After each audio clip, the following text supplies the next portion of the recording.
everyone, once again welcome back to my channel. My name is Navya, and in this video we are going to continue our unit number 1 from the international relations, and this is going to be the part 2 of that unit.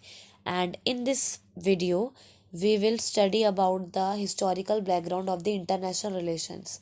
So without wasting our time, let's start our video.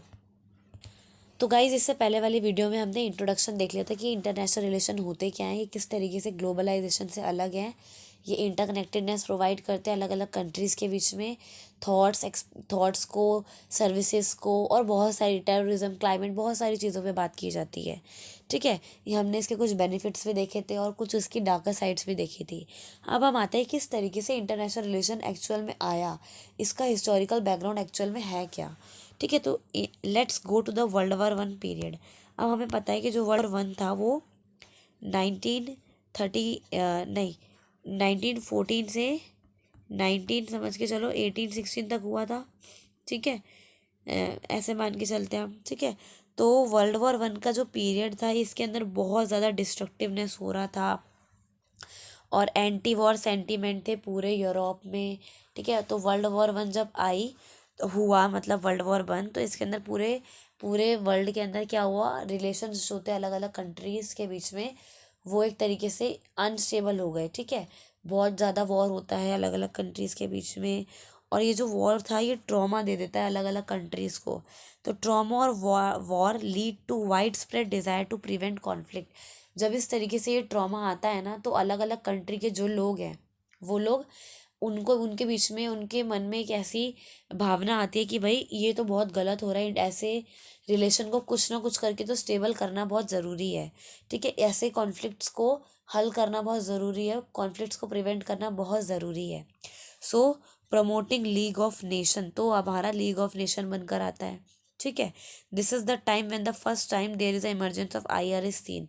IR का मतलब ये है ना कि जब दो country, मान के चलो ये दो कंट्रीज़ हैं, अगर ये दोनों आपस में ना लड़े ना, तो उसके लिए हमें एक बीच का व्यक्ति चाहिए जो क्या करेगा, इन दोनों से बातचीत कर कर दोनों को आपस में कनेक्ट करवाएगा। तो ये काम किसका होता है, हमारा IR, इंटरनेशनल रिलेशंस का ये काम होता है, जो क्या करते हैं, वॉर को एलिमिनेट करने का काम करते हैं या प्रिवेंट करने का काम करते हैं। ठीक है, देखो एलिमिनेट और प्रिवेंट दोनों में अलग अलग डिफरेंस है। एलिमिनेट का मतलब होता है कि निकाल देना, एक तरीके से वॉर को ख़त्म कर देना, और प्रिवेंट का मतलब होता है कि बातचीत के द्वारा वॉर को प्रिवेंट करना, कि हाँ भाई इसको रोक दो, रोका जा सकता है। अगर बातचीत से नहीं होता है तो फिर तो वॉर होनी ही है, तो प्रिवेंटिंग वॉर। तो इंटरनेशनल रिलेशन इस तरीके से हेल्प करता है हमें। तो पहली बार इसकी कमी हमें कब महसूस हुई, जब हमारी वर्ल्ड वॉर हुई। वर्ल्ड वॉर 1 जैसी होती है तो हमें पता लगता है कि भाई अलग अलग कंट्रीज़ के बीच में तो भाई बड़े रिलेशन ख़राब हो गए हैं। ठीक है, हम लड़ाई तो लोगों से, एक कंट्री से कर रहे हैं, बट जो नुकसान है वो तो हमारे लोगों को भी पहुंच रहा है। तो इसके लिए हमारा UN निकल कर आता है। ठीक है, UN की सॉरी लीग ऑफ नेशन की स्थापना की जाती है। ठीक है, तो यहीं से पहली बार हमारा IR का स्टेटस देखने को मिलता है। एग्जाम्पल के तौर पर अगर मैं बोलूँ तो Sir Norman Angell and Woodrow Wilson advocated for a new diplomacy and legal order but on the principle of collective security and open diplomacy. जो नॉर्मन एंग्ले और वुड्रो विल्सन थे, इन्होंने क्या बोला, इन्होंने बोला कि भाई हमें ना एक कंट्री को कलेक्टिव सिक्योरिटी और ओपन डिप्लोमेसी के बेसिस पर हमें उसको क्या करना चाहिए, ओपन डिप्लोमेसिस के बेसिस पर हमें उसको रूल करना चाहिए, उसके अकॉर्डिंग हमें लीगल ऑर्डर बनाने चाहिए या निकालने चाहिए। लेकिन लेकिन लेकिन क्रिटिसिज्म फ्रॉम स्कॉलर, लेकिन देखो इन्होंने बोल दिया कि डिप्लोमेसी होनी चाहिए, सब लोग मिलकर साथ में चले, लेकिन क्रिटिसिज्म हर चीज़ का देखने को मिलता है। तो इनकी सोच का भी क्या क्रिटिसिज्म देखने को मिला, that realistic who approach realistic that consider power dynamics and international relation। ठीक है, जो नॉर्मन एंग्ले और जो वुड्रो विल्सन था, इनका मानना ये था कि लीगल ऑर्डर्स होने चाहिए, अलग अलग कंट्रीज़ के बीच में कुछ स्पेशल टाइप के लीगल ऑर्डर और रिलेशन होने चाहिए। ठीक है, विद ओपन डिप्लोमेसी। लेकिन जो स्कॉलर्स थे, जो आपके EH कार थे, इनका मतलब वो रियलिस्ट थे। ठीक है, ये रियलिस्ट आइडियोलॉजी को फॉलो किया करते थे। तो इनका मानना ये था कि power dynamics in international relation की, अगर इंटरनेशनल रिलेशन को आपको डीपली स्टडी करना है ना, तो यहाँ पर आपको पावर डायनेमिक्स देखने को मिलेगा। ठीक है, क्योंकि पावर डायनेमिक्स क्या करता है, दो कंट्रीज़ के बीच में जब भी कोई वॉर होती है तो वो पावर स्ट्रगल की वजह से ही होती है। तो ऐसा मानना था हमारे ईएच का। ठीक है, तो debate arise like behaviourism traditionalism के बीच में डिबेट अराइज होती है इस पीरियड में 60-70s के। ठीक है, और great debate between positivism and post positivism, ये हम पढ़ेंगे इसमें। ठीक है, अभी तक के लिए आप इतना ध्यान रखो बस कि इसके अंदर अलग अलग लोग हैं, उनके अलग अलग थॉट्स हैं इंटरनेशनल रिलेशन को लेकर। कुछ लोग उसके फेवर में हैं, कुछ लोग पावर स्ट्रगल मानते हैं उसको, और कुछ लोग चाहते हैं कि चेंजेस होना इम्पॉर्टेंट है। ठीक है, सो यस, अब आगे बढ़ते हैं हम अपना कि 20th सेंचुरी के अंदर जब when universities begin to formalise IR, अभी तक सबसे पहले लीग ऑफ नेशन की जब शुरुआत होती है ना, तभी से हमारा क्या होता है, इंटरनेशनल रिलेशन इस्टेब्लिश होते हैं। तो अर्ली 20th सेंचुरी के अंदर जो यूनिवर्सिटीज़ होती हैं उन्होंने आईआर को फॉर्मलाइज कर दिया। ठीक है, कि भाई अब आईआर एक इंटरनेशनल रिलेशन एक स्टडी हो गई है जिसको सभी लोगों को पढ़ना है। ठीक है, या जिनको भी मन है इंटरनेशनल रिलेशन स्टडी करने का वो कर सकते हैं। With the interconnectedness of various aspect such as politics, morality, law and economics, तो इंटरनेशनल रिलेशन के अंदर क्या होता है, इंटरकनेक्टेडनेस प्रोवाइड की जाती होती है लोगों के बीच में किस किस फेजेस में और किन किन आइडियोलॉजीज़ पर, पॉलिटिक्स पर, मोरालिटी पर, लॉज और इकोनॉमिक्स। यही तो होता है ना इंटरनेशनल रिलेशन। जब हम लोग लॉज के बारे में, इकोनॉमिक्स के बारे में और पॉलिटिक्स के बारे में, अलग अलग कंट्रीज़ की पॉलिटिक्स, लॉज और इकोनॉमिक्स के बारे में स्टडी करते हैं, तो इन्हीं से इंटरनेशनल रिलेशंस को एक शेप प्रोवाइड होती है। ठीक है, तो यही था हमारा international relations. Institutionalisation played a vital role in the development of IR. अब इंस्टीट्यूशनलाइजेशन, देखो ऐसा तो नहीं है ना कि हमने आईआर एक स्टडी बना दी है। ठीक है, अब हम क्या करें, बैठ के आराम से कि भाई आओ जी आईआर पढ़ लेते हैं। अब ऐसा, इसके लिए आपको जैसे स्कूल चाहिए होता है ना हमें पढ़ने के लिए, ठीक उसी तरीके से इंटरनेशनल रिलेशंस को पढ़ने के लिए हमें कुछ इंस्टीट्यूशंस की ज़रूरत थी।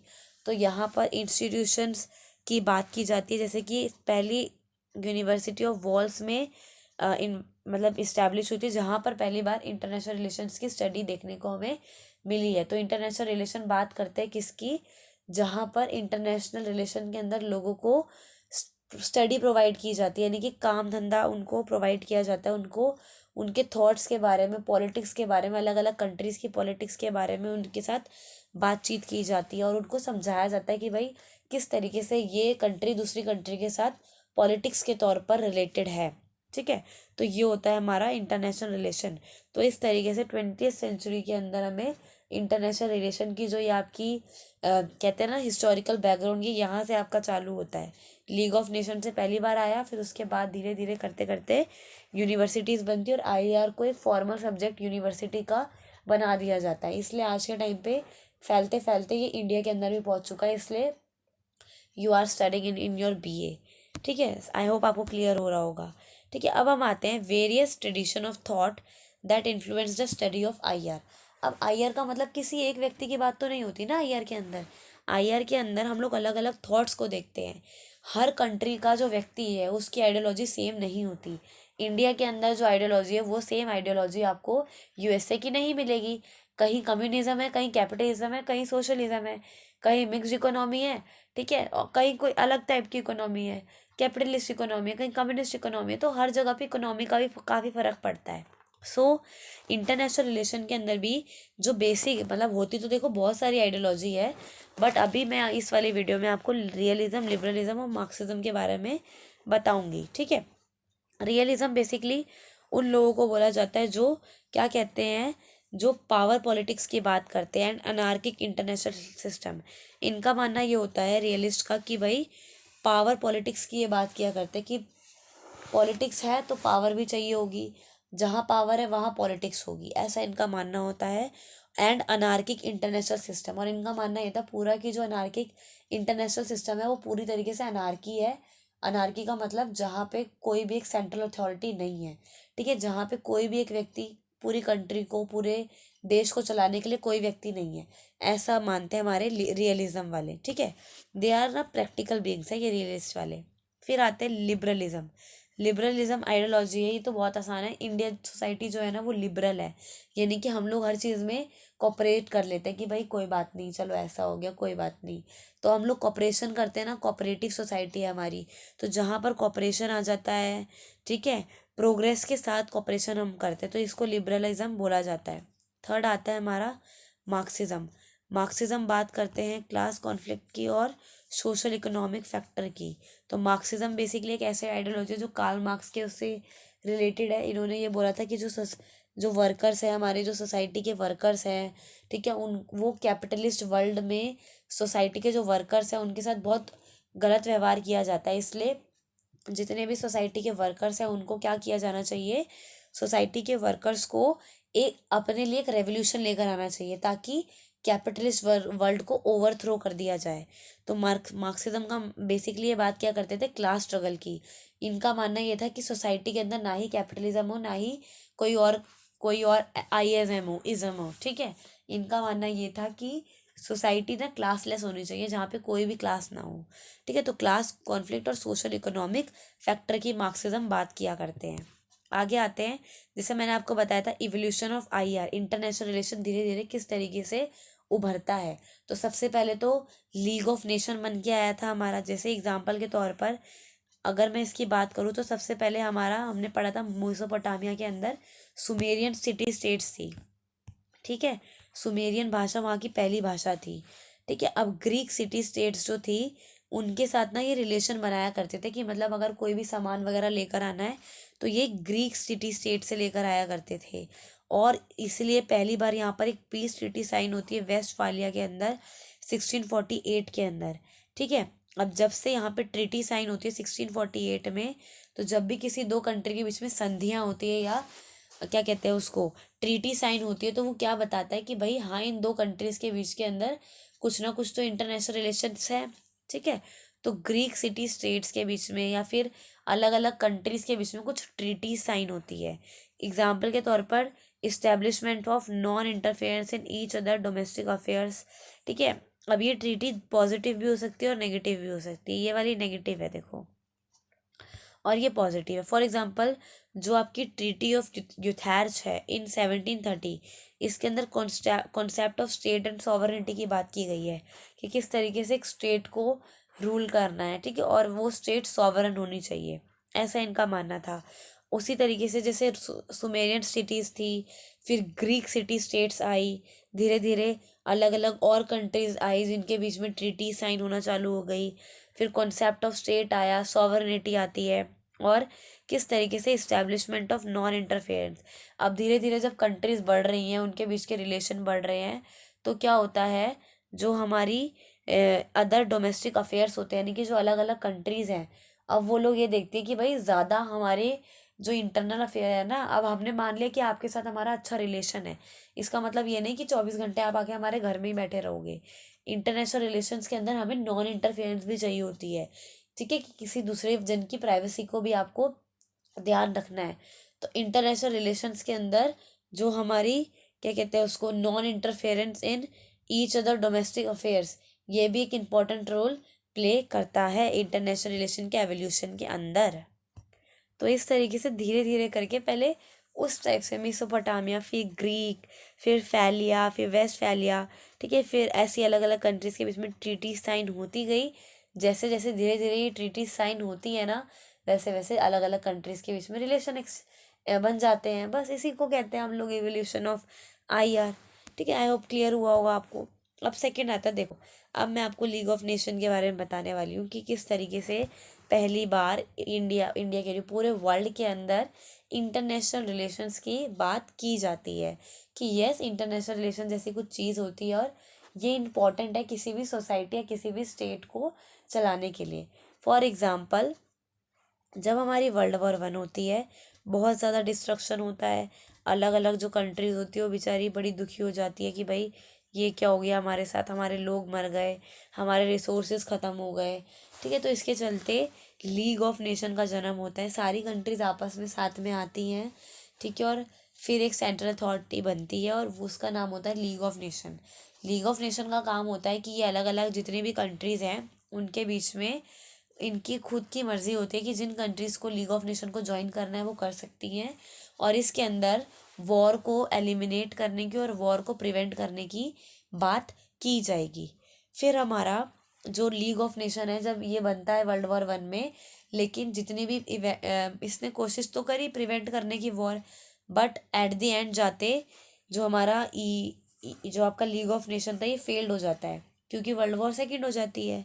तो जैसी वर्ल्ड वॉर हमारी 1939 से 1945 तक का ये जो टाइम पीरियड वर्ल्ड वॉर का रहता है, इसके अंदर यूएन निकल कर आता है। UN is stand for United nation.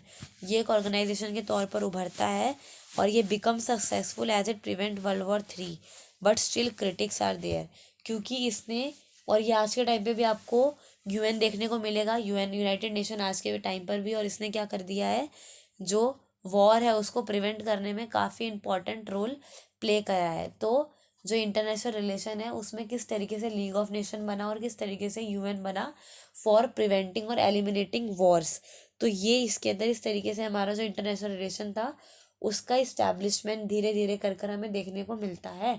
ये जो वर्ल्ड वॉर हो रही है, ये जो अलग अलग कंट्रीज़ के बीच के रिलेशन है ना, ये भी इंटरनेशनल रिलेशंस थे, इस वजह से ही ये सारी चीज़ें निकल कर आती हैं। ठीक है, अब हम आते हैं थोड़ा सा फ्रेमवर्क ऑफ आईआर। ये वाला लास्ट टॉपिक पढ़ाऊंगी इस वीडियो में। ठीक है, तो फ्रेमवर्क ऑफ आईआर यानी कि इंटरनेशनल रिलेशन के अंदर किस तरीके से चीज़ें काम करती हैं, सबके अलग अलग जो थॉट्स हैं वो कौन कौन से थॉट्स हैं, कौन कौन सी आइडियोलॉजीज हैं जिनके बीच में हमें पूरे इंटरनेशनल वर्ल्ड में डिबेट देखने को मिलती है, उनके बीच में कॉन्फ्लिक्ट देखने को मिलते हैं, तो वो हम देखेंगे अब। जैसे मैंने आपको लिबरलिज्म के बारे में बताया, लिबरलिस्ट वो लोग होते थे जो कोऑपरेटिव सोसाइटी चाहते थे, जो इंडिविजुअल फ्रीडम की बात करते थे, जो इक्वालिटी की बात किया करते थे, जिनका मानना यह था कि एक सेंट्रलिस्ट अथॉरिटी होनी चाहिए भाई कॉपरेशन के लिए। ठीक है, इसको भी फर्दर 2 पार्ट में डिवाइड किया गया है, क्लासिकल और सोशल। ठीक है, सोशल के अंदर आता है जो support government intervention and promote social justice. Social के अंदर ये आता है कि जिस सोसाइटी के अंदर जो लोग रह रहे हैं वो क्या करे, सपोर्ट करे government intervention and promote social justice, यानी कि गवर्नमेंट का इंटरवेंशन होना चाहिए सोसाइटी के अंदर, तभी एक सोसाइटी जो है वो अनार्की से बच सकती है, फियर ऑफ थॉट से बच सकती है। ठीक है, तो एक इंटरनेशनल रिलेशन के अंदर हमें गवर्नमेंट का सपोर्ट चाहिए ताकि लोगों को जस्टिस मिल सके। और क्लासिकल लोग बात किया करते थे कि भाई गवर्नमेंट लिमिटेड होनी चाहिए और फ्री मार्केट होनी चाहिए। बेसिकली इनको ना सोसाइटी से लेना देना कुछ नहीं था क्लासिकल वालों को, इनको सिर्फ ये था कि इनका प्रॉफिट हो। बेसिकली एक तरीके से क्लाइम जो आपके कैपिटलिस्ट होते हैं ना, उस तरीके की आइडियोलॉजी थी इनकी। ठीक है, तो ये हो गया आपका लिबरलिज्म। अब आते हैं कंस्ट्रक्टिविज्म पे। ठीक है, तो constructivism it aims at social progress and interaction in constructing people's own understanding and knowledge. से होता है ना कंस्ट्रक्ट करना, जैसे हमारा घर कंस्ट्रक्ट होता है। ठीक है, यानी कि एक ईंट के ऊपर दूसरी ईंट रखकर एक घर का निर्माण किया जाता है। ठीक उसी तरीके से पॉलिटिकल साइंस के अंदर, इंटरनेशनल रिलेशंस के अंदर आईआर का मतलब होता है कि एक व्यक्ति की खुद का दिमाग भी चले।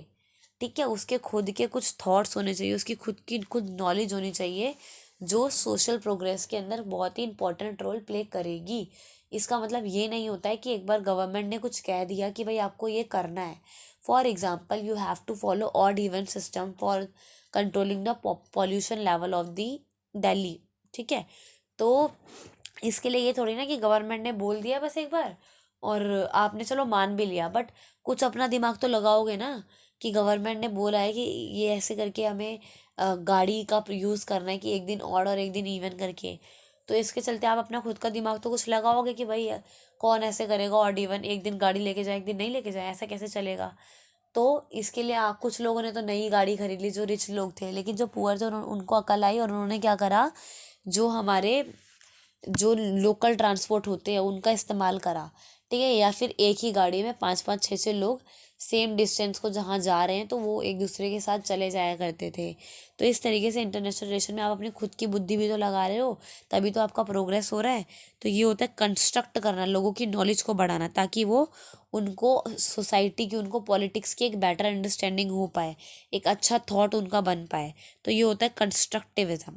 थर्ड आता है मार्क्सिज्म। मार्क्सिज्म जैसे मैंने आपको बताया ये क्लासलेस सोसाइटी की बात करते थे, क्योंकि उस टाइम पे ना जब मार्क्स, जो कार्ल मार्क्स थे, उन्होंने देखा कि किस तरीके से सोसाइटी के अंदर, जैसे जो आपका यूरोप था वहाँ पर भी था ये सब, कि जो लोग हैं उनके साथ बड़ा ही गलत व्यवहार किया जा रहा है। जो वर्कर्स हैं उनको बहुत ज़्यादा काम कराया जा रहा है, उनको पैसे बहुत कम दिए जा रहे हैं। तो इसके चलते जो कार्ल मार्क्स थे उन्होंने अपनी आवाज़ उठाई थी, और इन्होंने ऐसा बोला कि जो लोग हैं, जनता को अपने खुद के लिए आवाज़ उठानी पड़ेगी। तो जब तक लोगों में कंस्ट्रक्टिविज्म यानी कि नॉलेज नहीं होगी, वो खुद के लिए आवाज़ कैसे उठाएंगे।